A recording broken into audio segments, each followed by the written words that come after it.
Prime News on HLN, continuing a conversation. We are so thankful. 7-month-old little baby Shannon Dedrick is alive and doing well. But the details of how she was taken by her babysitter/aunt, just chilling. Not only the babysitter aunt facing charges, but her mom as well, as they concocted this scheme so she could take over. I want to bring in John Luce, former criminal investigator. John, the first, or one of many disturbing notes in this story is little baby Shannon. There was allegations of abuse when she was just 2 weeks old, right? Yeah, complaints started coming in right away, right? 2 weeks after this baby's born. And if you take a look at this woman's background, which goes back to 1987, you're going to see that this is not the first time she's done this. And again, this is just too many cases, Mike, where the government continues to let us down. The process, judicial system. This woman received 10 years in jail and got suspended to 80 days. Let's get the background on that, because Michelle, when we look at that, we're talking, this is the babysitter, not the mom, this is the babysitter, Susan Elizabeth Baker.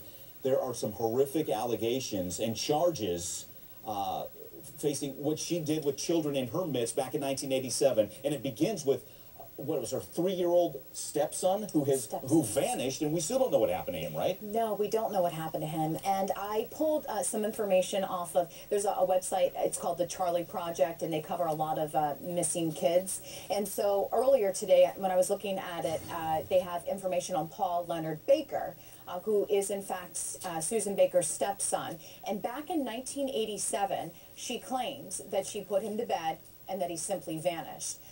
But unfortunately, investigators were kind of combing through a lot of that information, and they were able to find out that he may have possibly been abused, and there could have been some other things that were going on inside of that house at the time. So when this happened with baby Shannon, investigators said that, hey, Susan was one of the first people that we looked at right away based on her criminal history. Right. So you've got not only the 3-year-old, but then we also have her 6-year-old daughter, who was also abused. Let me read off some of the charges. And this lady was convicted of assault and battery with intent to kill. Her 6-year-old daughter, who had broken hands, sores on her back. And the sentence again, and John, I'll go to you on this, 10-year sentence, suspended to 80 days. How does that happen? It shouldn't happen, but it did. And this is just a recurring event in a lot of these cases that you're covering, Mike, that in a lot of these cases throughout the United States.